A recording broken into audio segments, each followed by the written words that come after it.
नमस्कार शेतकरी बांधवांनो, तर आजच्या व्हिडिओमध्ये माहिती पाहणार आहे पीक विमा कधी मिळणार आहे. 17,000 रुपये हेक्टरी सर्वच जिल्ह्यात पीक विमा खात्यामध्ये इथं जमा होत आहे. कोणत्या जिल्ह्यात व कधीपर्यंत पीक विमा शेतकरी बांधवांच्या खात्यात जमा होईल, पीक विमा कधी मिळणार आहे या संदर्भात माहिती पाहणार आहे.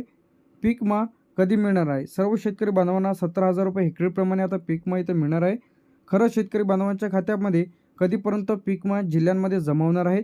तर प्रधानमंत्री पीक विमा योजना, राज्य पीक विमा योजनेअंतर्गत आता सर्व शेतकरी बांधवांच्या खात्यामध्ये जो काही रखडलेला पीक विमा आहे त्यामध्ये तुम्हाला दुष्काळी, अतिवृष्टी, गारपीट, पूर याची जी काही भरपाई आहे ते शेतकऱ्यांना यासाठी पीक विमा काय आहे विमा इथं देण्यात येतो.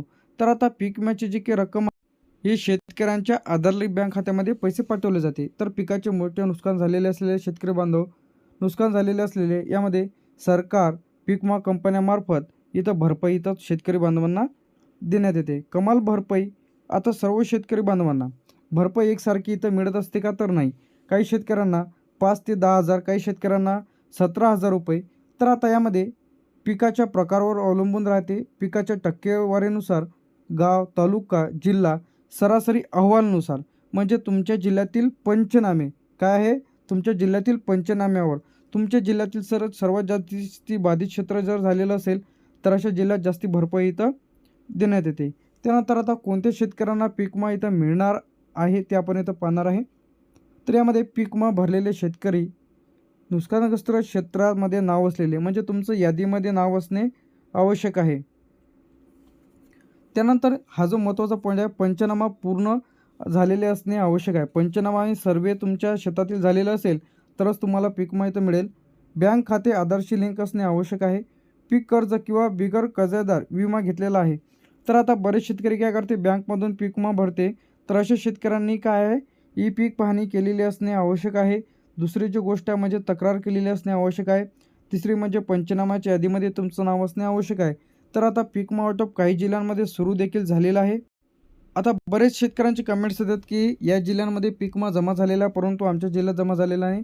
तर एकाच वेळी पैसे ज्या खात्यामध्ये जमा होत नाही, टप्प्याटप्प्याने जिल्ह्यानुसार इथे निधी वितरित होते.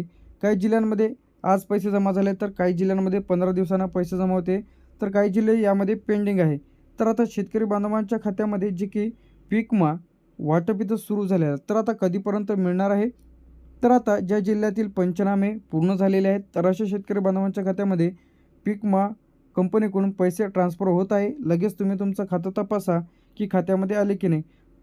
पुढील म्हणजे आठवड्यामध्ये पुढील शेतकरी बांधवांच्या खात्यात इथं पैसे जमवण्यास सुरुवात होणार आहे. तर आता यामध्ये पुणे वाटप सुरू झालेलं आहे. 6 दिवस लागतील उर्वरित शेतकऱ्यांच्या खात्यामध्ये जमा होण्याकरिता. नाशिकमध्ये सुद्धा वाटप सुरू झालेलं आहे. या जिल्ह्यांमध्ये 6 दिवस इथं लागणार आहे. सांगलीमध्ये सुद्धा वाटप सुरू झालेलं आहे पीक विम्याचा. 5 दिवस लागू शकते पीक विमा जमा होण्याकरिता. सोलापूरमध्ये सुद्धा वाटप सुरू झालेलं आहे. 5 दिवस इथं लागू शकते. तर इथं कोल्हापूर पेंडिंग आहे. तर आता हे जे काही जिल्हे आहे यामध्ये कोल्हापूर आणि मुंबई हे 2 जिल्हे काय यामध्ये पेंडिंग आहे. तर यामध्ये 5 दिवस दिलेले आहे. 13 जिल्ह्यांमध्ये आठवडासुद्धा लागू शकतो पीक विमा जमा होण्याकरिता.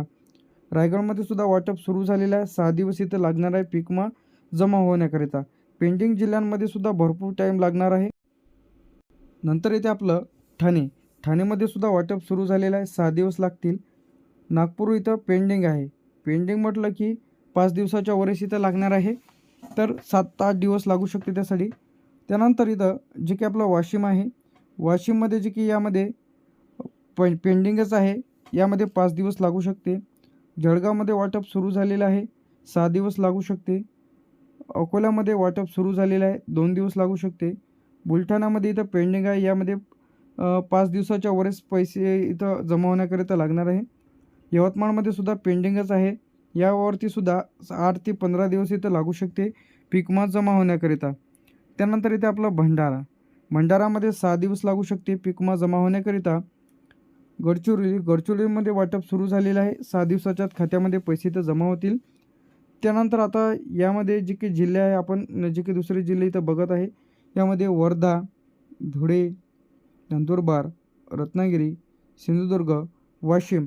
तर हे जे काही जिल्हे आहेत काय हे जिल्हे पेंडिंग आहेत. तर या जिल्ह्यांमध्ये 5 ते 7 दिवस ते 8 दिवस मिनिमम 15 दिवस इथं लागू शकते, जे की या जिल्ह्यांमध्ये जमा होण्याकरिता पेंडिंग जिल्ह्यांमध्ये. मग येते आपलं सातारामध्ये पेंडिंगच आहे, बीडमध्ये सुद्धा पेंडिंग आहे, जालनामध्ये वाटप सुरू झालेलं आहे, लातूरमध्ये पेंडिंग आहे, हिंगोलीमध्ये पेंडिंग आहे, परभणीमध्ये वाटप सुरू झालेलं आहे, उस्मानाबादमध्ये वाटप सुरू झालेलं आहे, वाशिमसुद्धा पेंडिंग आहे. तर या जिल्ह्यांमध्ये 3, कोणत्या जिल्ह्यांमध्ये 5, कोणत्या जिल्ह्यांमध्ये 6 दिवस इथं पीक विमा जमा होण्याकरिता इथं लागणार आहे. नंतर जे ते यामध्ये आपलं गोंदियामध्ये वाटप सुरू झालेलं आहे, 6 दिवस लागू शकते. अमरावती जिल्हा यामध्ये पेंडिंग आहे. चंद्रपूरमध्ये वाटप सुरू झालेलं आहे, 6 दिवस लागू शकते. त्यानंतर जे खालचे जे काही जिल्हे आहे, हे यामध्ये नागपूर, पुणे, नंदुरबार, धुळे, तर या जिल्ह्यांमध्ये काय आहे, इथं टाईम लागणार आहे. किती?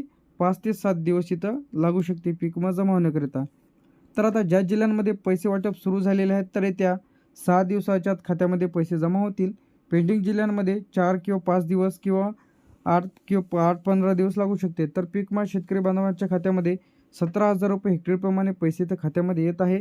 तर आता जिल्ह्यांमध्ये एकाच वेळी पैसे जमा होत नाही, टप्प्याटप्प्याने पैसे तर जमा होतील. काही जिल्हे इथं पेंडिंगच असू शकते, तर GR येईपर्यंत वेट करा. काय करायचे, जर पीक विमा तुमच्या खात्यामध्ये आलेला नसेल तर बँकमध्ये जाऊन चेक करून घ्या की आधार लिंक आहे की नाही. त्यानंतर दुसरं सेतूमध्ये जाऊन तुमचा फॉर्म बरोबर आहे की नाही ते चेक करून घ्या. कृषी कार्यालयाशी संपर्क साधा 14447. तर या हेल्पलाईन नंबरला कॉल करून तुम्ही तुमच्या पिकाची तक्रार करू शकता.